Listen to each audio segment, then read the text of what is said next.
UK office space, adapting to hybrid working models. Let's not kid ourselves. The old school 9 to 5, Monday to Friday office grind? Yeah, that's on life support. Ever since the pandemic hit us like a freight train, office culture in the UK has been doing backflips to keep up. And now, hybrid working is the new black. So what's happening out there in the world of UK office space? As someone who's spent more time than I'd like to admit dragging clients through properties in Shoreditch, Leeds, and even the forgotten corners of Manchester, I've seen the evolution up close. Sometimes brutally close. Hello? Broken lift during a viewing on the 7th floor. Right, let's dive in. First things first, demand hasn't died. It's shifted. Companies aren't abandoning offices entirely. They're downsizing, reconfiguring, and honestly, getting a bit smarter. I recently had a fintech startup in Birmingham that cut the floor space by 40%, but added twice as many collaborative zones. Their reasoning?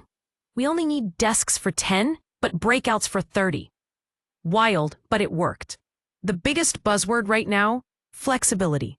If your property doesn't scream, "we can adapt," then you're missing the mark. Landlords across the UK, especially in London zones 1 and 2, are scrapping fixed layouts and going modular. Think movable walls, hot desking setups, funky pods that double as phone booths, and crying chambers. Not even kidding. I've seen one labeled emotion space. You know what's weird? Tenants are actually loving shorter leases. Pre-pandemic, you'd get laughed at for offering anything less than 5 years.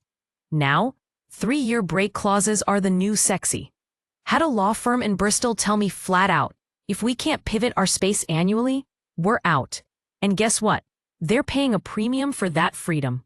Yep, flexibility pays, literally. But wait, it's not just about the inside of the office. The surrounding ecosystem? Massive deal breaker now. A corporate client of mine, let's call them Big Name Tech Co., turned down a fantastic space in Canary Wharf because it felt too sterile. They picked King's Cross instead. Why? Vibes. Seriously. They wanted proximity to artisan coffee, co-working venues, and after-work ramen. It's become part of the package. Here's a fun twist. Landlords are becoming service providers. No, really. Some are bundling cleaning, IT support, even HR perks into the lease. A property in Glasgow I recently showed had a fully managed hybrid support suite. Basically, they handle remote setup logistics for new hires. Mind blown. Also, let's talk design. Bye-bye cubicles. Hello, natural light, soft seating, and yes, biophilic design. Plants everywhere. Not because people are going green, though that's a nice bonus, but because the serotonin bump is real. One guy told me, the ficus in the window is the only reason I come in. Can't argue with that. Of course, not all locations are adapting at the same speed. The Golden Triangle, London, Cambridge, Oxford, is flying ahead. But towns like Sunderland or Swindon, they're catching up, slowly. I worked with a company trying to roll out hybrid spaces in smaller cities, and the challenge wasn't space, it was mindset. Convincing a landlord to ditch a 20-year lease model, harder than explaining TikTok to your gran. Let me throw in another spicy detail. Hybrid working has made broadband a deal breaker.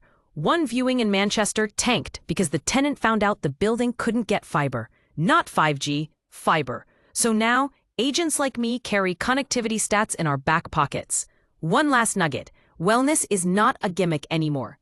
Offices are getting nap zones, quiet rooms, even yoga decks. I saw an office in Brighton with aromatherapy diffusers baked into the aircon.